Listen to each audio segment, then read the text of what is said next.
retour sur notre beau plateau sur lequel nous cultivons les échanges au cœur du SIA 2025. Gros plan sur une innovation pour la sécurité des agriculteurs et des viticulteurs avec Ferme Leader. Coup de projecteur sur un cas d'usage avec Surus Connect.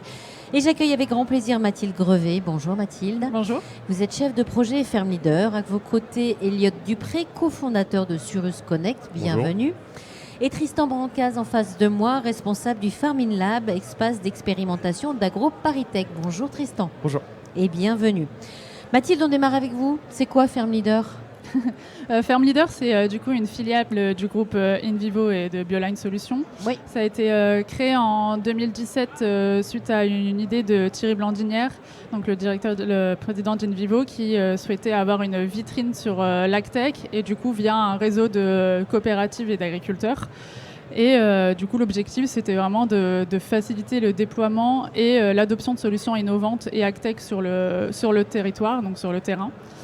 Et du coup, aujourd'hui, Ferme Leader, c'est une équipe de 7 collaborateurs et un réseau de 30 coopératives et quelques agriculteurs indépendants avec qui on travaille, chez qui on déploie les différents projets qu'on teste au sein de Ferme Leader. Et c'est quoi votre valeur ajoutée finalement ?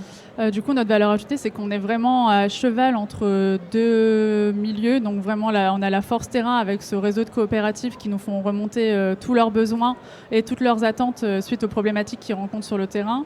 Et en parallèle, on a aussi la force d'être en contact avec le monde de l'agtech, toutes les startups qui sont innovantes, mais même les entreprises qui sont déjà présentes dans le milieu depuis un moment, qui cherchent à développer des nouvelles technologies et à les tester sur le terrain pour pouvoir les commercialiser plus facilement et que ça réponde vraiment aux besoins du terrain. Et ben justement, vous avez flashé sur Surus Connect. Pour quelle raison, tiens d'ailleurs ? Parce que du coup, Surus Connect répond à une problématique qui est l'accidentologie. Oui. C'est une des problématiques du coup qui ressort autant des coopératives que des agriculteurs indépendants avec qui on travaille. C'est aussi du coup une problématique qui rentre dans la 3VA de chez Bioline, la troisième voie de l'agriculture chez Bioline, qui est du coup le fil rouge qu'on essaye de suivre aussi depuis plusieurs années. Et du coup, on avait beaucoup de demandes au niveau du terrain et on a pu du coup comme ça aider Elliot et Surus Connect à se développer et à améliorer la phase de R&D en testant du coup chez un agriculteur du réseau qui lui fait ses retours tout au long de l'année. Eh ben allez, gros plan sur Surus Connect avec vous, Elliot Dupré. Vous êtes cofondateur de Surus Connect. Quesaco. Oui, alors justement, Surus Connect, c'est une solution numérique qui a été conçue pour répondre aux enjeux de prévention et de sécurité sur les exploitations agricoles. Oui. Donc vraiment de la toute première étape, la prévention, jusqu'à la prise en charge de l'accident. Donc comment l'idée est née ? Ça part déjà d'expériences personnelles. Donc j'ai pu tester le côté ouvrier agricole avec des expériences, des jobs en milieu agricole et des stages ouvriers. Et donc après, ça a été consolidé avec l'analyse des chiffres de la MSA. Donc c'est en France à peu près 70 000 accidents tous les ans qui sont déclarés donc c'est en énorme. milieu agricole. Il fallait faire quelque chose. Oui, c'est ça. Pour en plus un peu plus d'une centaine de décès.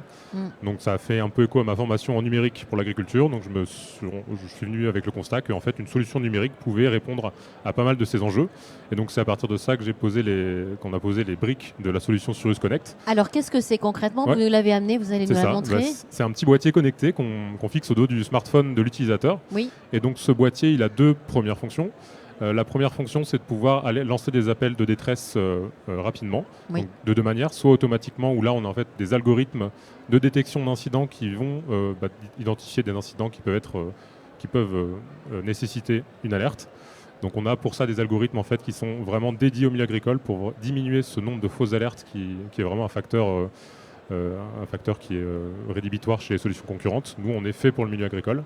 En plus de ça, on fonctionne en zone blanche, parce qu'en milieu agricole, on a toujours quelques petites zones blanches qui restent. Oui, donc ça, c'est vraiment notre première fonction, cet appel de détresse qui peut être lancé manuellement. Comment on le lance, l'appel de détresse ? Tout simplement, une pression prolongée sur ce bouton central, ça permet de lancer une boucle d'appel. Donc on enregistre après qui on veut, ça peut être sa compagne ou son compagnon, son collègue, et ça va les contacter un par un jusqu'à ce que ça réponde. Donc ça, c'est notre première fonction. Notre deuxième fonction, c'est de coupler ce système de lancement d'alerte à un système d'arrêt des machines. Donc là encore, ça se passe par le bouton ça revient en fait à centraliser tous les systèmes d'arrêt d'urgence sur le travailleur pour à la fois accélérer un arrêt d'urgence manuel. On n'a pas besoin de courir vers la machine pour l'arrêter, pour par exemple sauver son collègue. Et ça permet aussi de profiter de nos algorithmes de détection automatique qui peuvent détecter un incident qui nécessite un arrêt des machines. Par exemple, on peut imaginer chuter à côté d'un tracteur qui roule. On peut considérer ça suffisamment dangereux pour pouvoir faire ralentir et stopper le tracteur pour éviter de se faire écraser, par exemple. Il y a des solutions concurrentes quand même qui existent sur le marché. Vous n'êtes pas totalement les pionniers en la matière. Donc les systèmes d'alerte existent, donc Oui. ce qu'on fait, mais le gros souci c'est que ce sont des systèmes d'alerte qui viennent de l'industrie, avec du coup des algorithmes de détection d'incidents qui sont faits pour l'industrie. Donc on a interrogé plusieurs agriculteurs qui avaient testé ce genre de solution. Et en fait, les alertes sont trop incessantes et inadaptées. Un exemple qu'on m'avait donné, c'est par exemple un agriculteur qui s'était allongé sous son tracteur pour le réparer. La balise qu'il utilisait a considéré qu'il avait fait un malaise et du coup avait prévenu tout le monde autour. Donc c'est ce genre de fausses alertes qu'on veut corriger et éliminer grâce à notre système, parce que c'est un système apprenant. C'est-à-dire qu'à chaque incident, presque accident, l'agriculteur va nous dire si c'était pertinent ou pas, et donc on va s'améliorer avec le temps. Oui, parce que vous apportez aussi un système d'apprentissage. C'est ça. Tout à fait. Quel est le retour d'expérience? Vous avez fait quelques tests déjà sur le donc terrain? on a testé dans plusieurs structures, évidemment chez Farm Leader et chez AgroParisTech avec le Farming Lab. Donc les retours ont été bons. C'était nos premiers tests. Nos objectifs de ces premiers tests, c'est surtout de tester l'ergonomie, les fonctions de base. Et donc les retours sur ces deux questions qu'on s'est posées ont été positifs, puisque nos fonctions ont été validées par les utilisateurs. Donc on nous a dit que c'était des choses utiles et importantes pour le milieu. Et aussi cette question d'ergonomie. Donc comme c'est un outil qui doit être porté au quotidien, on voulait s'assurer que ça rentre dans une poche, que ça puisse se placer dans le support de téléphone. Que ce soit facile d'utilisation. C'est ça. Et des choses très concrètes qu'on ne peut pas tester chez nous. Par exemple, un des retours qu'on a eu, c'est la première version ne rentrait pas dans le support de téléphone de mon tracteur. D'accord, ouais. Alors, on précise que vous êtes en phase de test, vous n'êtes pas encore commercialisé, c'est ça. La question qu'on peut se poser, c'est vous allez collecter de la donnée avec tout ça. Qu'est-ce que vous en faites derrière? On en fait deux choses de la donnée. Il y a la donnée pour Cirrus Connect, entre guillemets, même si ça sert tout le monde. C'est en fait cette donnée d'incident, cette donnée sur tous les incidents qu'on va identifier, l'utiliser pour apprendre et pour avoir des meilleurs algorithmes. Donc en fait, chaque exploitation qui utilisera le système va faire bénéficier l'ensemble des exploitations. Et puis après, il y a toute cette donnée, on peut aussi l'utiliser pour l'exploitant, pour donc ceux qui utilisent notre système. Donc ça, c'est deux fonctions annexes, il me semble, on va en parler tout à l'heure d'un autre groupe de fonctions qui va voir le jour, effectivement. Je voudrais qu'on entende Tristan, à présent, Tristan Brancas, donc responsable, je l'ai dit, du Farming Lab, espace d'expérimentation. Vous êtes situé sur la ferme de Grignon d'AgroParisTech. C'est quoi Farming Lab, pour ceux qui ne connaissent pas? Alors avant de dire qu'est-ce que le Farming Lab, on peut dire deux mots sur qu'est-ce qu'AgroParisTech. Oui, AgroParisTech, c'est l'Institut national des sciences et industries du vivant et de l'environnement. De manière plus générale, en fait, c'est une école d'agro. Et donc, comme toute école, a des enseignants-chercheurs, a des chercheurs. Et donc, l'idée de l'école était de développer des InLab. Donc, c'est des dispositifs d'accompagnement de l'innovation, et donc qui sont des verticales thématiques. Donc, moi, je responsable du Farming Lab, qui est la verticale agricole. Et donc, l'idée, c'est de faire venir des porteurs de projets, dont Elliott fait partie, pour les faire travailler et bénéficier des richesses que peut avoir l'écosystème d'AgroParisTech et donc sa ferme expérimentale. Et donc dans le cadre de Cirrus Connect, on a d'abord rencontré Elliott, et ensuite on a... C'est vous, Elliott, qui les avez contactés, ou c'est exactement. vous, Tristan? En fait, Comment c'est ça à s'est travers passé? un appel à candidature qu'on a lancé, que Elliott est venu présenter son projet, qu'il a été auditionné. Et du coup, ensuite, on a auditionné et lauréat. Et donc, ensuite, on a mis en œuvre des essais sur la ferme expérimentale d'AgroParisTech. Donc, une première batterie d'essais, et donc une seconde verra le jour. Qu'est-ce que vous pouvez nous en dire déjà, ce retour d'expérience de cette première batterie d'essais? Alors c'était hyper intéressant parce que comme dit Elliott, il y a tout le côté de ce qu'on peut tester finalement dans notre bureau. Donc le fait que si on tombe ou si on saute, est-ce que ça détecte l'information ou non? Et ensuite, donc il y a toute la partie, une fois qu'on est sur le terrain, c'est pas la même chose que de monter sur l'échelle du tracteur et puis ensuite de descendre. Et est-ce qu'on détecte le fait qu'on a sauté de l'échelle, ou est-ce qu'on a juste descendu l'échelle? Est-ce qu'on s'est allongé pour faire de la mécanique ou non? Du coup, il y a tout cet apprentissage en fait du bouton et de l'outil qui est hyper intéressant, parce que de le mettre en conditions réelles. Et puis effectivement, il y a tout cet aspect très ergonomique, où là, le fait d'avoir le téléphone dans la poche, le fait que ce soit un bouton, que ce soit en plus de la coque, cette histoire de l'accrocher dans le tracteur, ça pose problème. Comment est-ce qu'on avance? Et du coup, en fait, c'est tous ces retours qui ont été formulés et que Elliott a pris en considération à l'échelle Cirrus Connect pour faire sa V2 puis V3 de son prototype. Et donc voilà. Mathilde, vous avez également testé Cirrus Connect sur la ferme expérimentale et chez un agriculteur aussi. Seulement chez un agriculteur du réseau. D'accord. Quel est votre retour ? Pareil, c'était hyper intéressant pour lui. Lui, c'était vraiment une attente parce qu'il avait donc c'était un plutôt jeune agriculteur qui reprenait qui s'est installé sur l'exploitation avec son père, son grand-père, et du coup qui a déjà vu plusieurs accidents. Et du coup, lui, c'est vraiment une problématique qui l'intéresse. Et du coup, c'est vrai, c'est un peu les premiers retours qu'on a eus. On s'est déjà rencontré 2 fois avec l'agriculteur. La première fois, c'était vraiment la phase de rencontre avec le bouton de Cirrus Connect, et c'est là où il nous a fait tous ces retours. Oui, c'est pratique sur la coque. Pour le charger, il faut le charger tous les combien de temps. Moi, je pense que je pourrais le prendre là, mais si je sors du tracteur, potentiellement, je le laisse dans le tracteur. Donc, c'était vraiment, ça a permis à Elliot de faire tous ces retours et d'adapter au mieux. Ouais, c'est ça. Et ensuite, on s'est vu une deuxième fois aussi pour tester directement sur les machines aussi, vérifier que si les branchements étaient faciles selon le type de machine utilisée sur l'exploitation. Et là, pareil, du coup, on a pu voir ça avec l'agriculteur, voir si les branchements étaient facile, si ça fonctionnait. Et donc là, pareil, il a pu faire ses retours. Et donc là, on va partir sur la 3e phase qui est du coup le test de la version finale du bouton pour qu'il le teste pendant les prochaines semaines, pendant toutes les manipulations qu'il va faire sur l'exploitation. Elliot, donc on l'a dit, un autre groupe de fonctions va voir le jour avec 2 types de fonctions supplémentaires. Expliquez-nous lesquelles. Oui, bien sûr. Du coup, il faut imaginer en fait que les dispositifs qu'on vient fixer sur les téléphones et sur les machines sont un peu comme des sondes connectées qui se déplacent sur toute l'exploitation. Donc, ce qui nous donne en fait plein de données géolocalisées. Nous, on a décidé d'exploiter ces données géolocalisées pour fournir d'autres fonctions autour de la santé et de la sécurité. Donc, le premier groupe de fonctions qu'on va mettre en place, c'est la cartographie des risques. Donc, en fait, nos petits capteurs embarqués sur notre bouton sont capables de mesurer un certain nombre de facteurs de risque comme le bruit, les vibrations, l'exposition à la chaleur, les vitesses élevées, est-ce qu'on travaille en hauteur, et du coup de les géolocaliser. Donc, ce qui permet de donner à la fin au chef d'exploitation une carte de son exploitation avec des zones rouges aux endroits où ces travailleurs seraient surexposés à un certain nombre de facteurs de risque. Ça, c'est notre première fonction secondaire, qui est cette cartographie des risques. Et notre dernière, c'est de pouvoir donner directement aux travailleurs de la micro-formation contextualisée. Donc vraiment quelque chose de très court, de l'ordre d'1 minute ou moins, et contextualisé avec une fréquence assez faible, donc quelque chose de vraiment très pertinent. Un exemple de choses qu'on peut renvoyer, c'est par exemple si on s'aperçoit qu'un travailleur va sortir un chariot élévateur alors qu'on voit que quelques minutes après il y aura du vent fort, on va lui dire c'est peut-être pas le moment de sortir ton chariot. Donc c'est vraiment des choses très pertinentes et applicables directement. L'anticipation du risque. C'est ça. Oui, complètement. La prochaine étape, c'est quoi ? Faire des tests à plus grande échelle et chercher des testeurs pour ça ? Oui, donc là, notre objectif imminent, c'est de récolter cette donnée en plus grande quantité pour nos algorithmes qui apprennent. Du coup, ils ont besoin de volume pour apprendre. Donc cet apprentissage et aussi se lancer prochainement se préparer à notre commercialisation qui devrait arriver cet été. D'accord. Comment on s'y prend pour entrer dans une phase de commercialisation comme ça ? Il faut identifier ses fournisseurs, finaliser le produit. Donc c'est aussi le rôle de ces dernières étapes de test.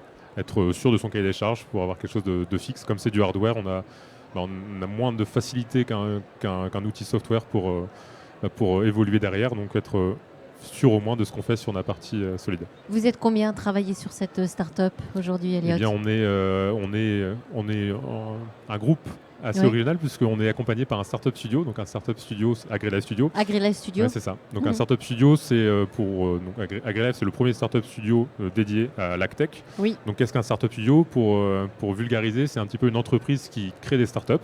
Donc elle co-crée en fait les startups avec des porteurs de projets et elle leur apporte des ressources, ça peut être humaines, financières, techniques, pour mener ce projet à terme. Donc on est accompagné par ce Startup Studio et on est ensemble avec ce Startup Studio et on est aussi deux autres cofondateurs, donc un vraiment très technique et moi qui suis un petit peu à la frontière. Et qu'est-ce que vous amène le retour et l'appui et la validation de Ferme Leader et d'AgroParisTech ? C'est super important d'avoir ce retour terrain, donc là on revient un peu à ce que Tristan avait présenté tout à l'heure, c'est qu'on ne peut pas tout faire chez nous dans nos bureaux. Oui. On a besoin de se confronter au terrain, surtout dans les premières phases où le produit est vraiment très early, pas complètement développé, donc la valeur qu'il va apporter est peut-être pas suffisante pour un agri qui pourrait être intéressé par la solution. Donc on a besoin d'une première étape, d'une première marche, où ce sont des structures de test qui vont mettre le pied à l'étrier et nous aider à évaluer, aussi avec plus de rigueur que le ferait un agriculteur qui veut juste avoir la solution. Bien sûr. Et puis Mathilde et Tristan, finalement, on va le préciser, vous avez une complémentarité évidente, hein, vous travaillez avec le même type de structure. Oui, c'est ça. C'est vrai que nous, on a commencé à travailler avec Cyrus Connect via d'abord AgriLife. Donc, c'est ce que je disais au début. Pour répondre aux attentes du terrain, on cherche aussi à avoir une vision d'ensemble sur toutes les startups qui peuvent potentiellement arriver sur le marché. Et du coup, c'est comme ça qu'on a rencontré Cyrus Connect et qu'on s'est dit que ça répondait justement à une attente du terrain. Et justement, pour aussi répondre aux attentes de ce type de structure, on a différentes offres qui justement nous permettent d'ajuster nos projets autant aux besoins du terrain qu'aux besoins de la start-up. Donc en fait, on les accompagne soit au niveau de la R&D, comme on fait là, en testant vraiment spécifiquement et en faisant des retours utilisateurs avant la commercialisation. On peut aussi accompagner les entreprises plus sur le déploiement et la mise à l'échelle. Donc l'offre et la technologie est aboutie et on cherche à être commercialisée et à se répandre sur le marché français. Et on a aussi une approche qui est beaucoup plus marché pour, par exemple, des entreprises qui existent à l'international, qui sont déjà abouties à l'international, mais qui cherchent à s'implanter sur le marché français, où du coup, là, on peut faire un état des lieux de ce qui existe déjà et les faire rencontrer aussi les acteurs sur le territoire français, que ce soit autant les coopératives que des entreprises ou des agriculteurs directement. Et quelles sont les prérogatives à remplir, les critères à remplir pour que vous puissiez épauler un projet comme celui-là? Est-ce qu'il faut avoir déjà bien avancé dans la maturation du projet? Comment ça se passe? Oui, c'est ça. Il faut quand même que ce soit déjà au moins abouti et que ça réponde surtout aux besoins du terrain. Si nous, on voit que derrière, on ne pourra pas le tester ou alors que ce n'est pas une attente du terrain, ce n'est pas notre objectif. Nous, on cherche vraiment à répondre à la demande du terrain, à notre réseau de coopératives qu'on rencontre régulièrement, avec qui on échange. Et donc, si on voit que c'est une technologie qui ne va pas leur servir, c'est le but quand même d'InVivo, c'est un réseau de coopératives, donc on est là pour répondre à leurs besoins. Et alors on l'a dit, il y a quand même un peu de concurrence sur ce type de techno, mais qu'est-ce qui vous a séduit plus particulièrement dans Cyrus, l'un et l'autre, hein? Nous, c'est vrai que c'est une des premières technologies qu'on teste sur cette problématique. On est vraiment on touche à tout au niveau thématique. Que ce soit de la gestion de l'eau à la biodiversité, aux itinéraires techniques. Et donc là, c'était vraiment justement, c'était un besoin du terrain, on n'avait pas encore testé, et donc on y est parti pour justement... là, cette année, on a testé avec un agriculteur, mais on a déjà des personnes potentiellement intéressées et demandeurs. Tristan, qu'est-ce qui vous a particulièrement fait dresser l'oreille sur cette techno? Deux choses principalement. En fait, quand Elliot est venu nous voir, il nous a présenté son projet. Donc il y a une première chose qui est, comme dit Mathilde, l'intérêt de la solution, de la pertinence au regard des enjeux, au regard de tout ça. Et puis il y a une deuxième chose, c'était la posture que portait Elliot, c'est-à-dire qu'il avait vraiment cette envie de dire j'ai une idée, je suis en train de la construire et en fait j'ai envie de la construire avec le terrain, avec le monde agricole. Donc j'ai envie de me rapprocher de structures qui pourraient me permettre d'y aller. J'ai envie de me rapprocher de personnes qui vont m'aider à faire en fait de la R&D au fur et à mesure et des tests au fur et à mesure pour ajuster mon prototype et en fin de compte à la fin commercialiser un produit qui soit ok, j'ai envie de dire, mais enfin qui puisse être en état d'être commercialisé parce que je l'aurais co-construit avec le terrain et je me serais adapté à des problématiques terrain. Et en fait cette posture qu'il a eu nous a tout de suite séduit, en plus des enjeux auxquels il se confrontait et en plus de la pertinence du coup de ce qu'il proposait, parce que du coup c'était complètement associé avec un déploiement possible. Enfin, Mathilde parlait du fait qu'il y a plusieurs sujets. Il y a le sujet est-ce qu'il y a un besoin terrain, mais aussi est-ce que le terrain est apte à pouvoir accueillir l'innovation. Et là, dans le cadre de la solution de Elliot, en fait, se positionnant sur un téléphone, en fin de compte, c'est monsieur et madame, tout le monde peuvent le faire, donc pourquoi pas un agriculteur. Et donc, c'était toutes les planètes étaient alignées pour qu'on y croie et pour qu'on soit séduit. Donc voilà. Et on est en plein dans le cadre de cet impact positif, dans le cadre de cette troisième voie de l'agriculture qui se veut innovante. On le dit et on le répète sur ces plateaux télé. Ça aussi, c'est un argument. Oui, c'est clair. C'est du coup du coup l'axe agriculteur de la troisième voie de l'agriculture chez Bioline, et du coup d'améliorer leur qualité de vie, d'améliorer leur confort, de viser l'impact zéro sur la santé des agriculteurs. Et donc, ça rentre totalement dans ce cahier des charges. Ouais. Elliot, prochaine étape demain, c'est quoi ? Prochaine étape, c'est nos tests à grande échelle pour recueillir ces données importantes, notre commercialisation d'ici cet été. Et puis j'en profite au passage, on est à la recherche actuellement d'un profil plutôt commercial senior pour compléter l'équipe. Donc si jamais parmi l'appel est lancé, on ne sait jamais. N'hésitez pas. Et un autre appel, je crois, Tristan, un dernier message. Je crois que vous avez lancé un appel à candidature. Exactement, on a profité du salon de l'agriculture pour lancer un appel à candidature. Alors comment entre le Food in Lab et le Farm in Lab pour vraiment aller chercher des projets qui vont de la fourche à la fourchette. Donc qui est ouvert jusqu'au 26 mars. Donc voilà. Et on précise que vous avez un stand ici sur le SIA. Exactement, au stand AgroParisTech. Voilà. Vous êtes là. Un dernier mot peut-être ? Tout dernier message ? Oui, nous c'est pareil. Du coup, on a quand même une force du réseau avec le réseau de coopératives qu'on représente. Et du coup, s'il y a des entreprises ou des startups qui voient un intérêt à tester sur le terrain et qui répondent à une attente de nos coopératives, on pourra les accompagner avec plaisir et justement les épauler. Oui, merci beaucoup, merci à tous les trois. Parfait. Je vous souhaite un excellent salon et longue vie à Surus. Merci. Merci.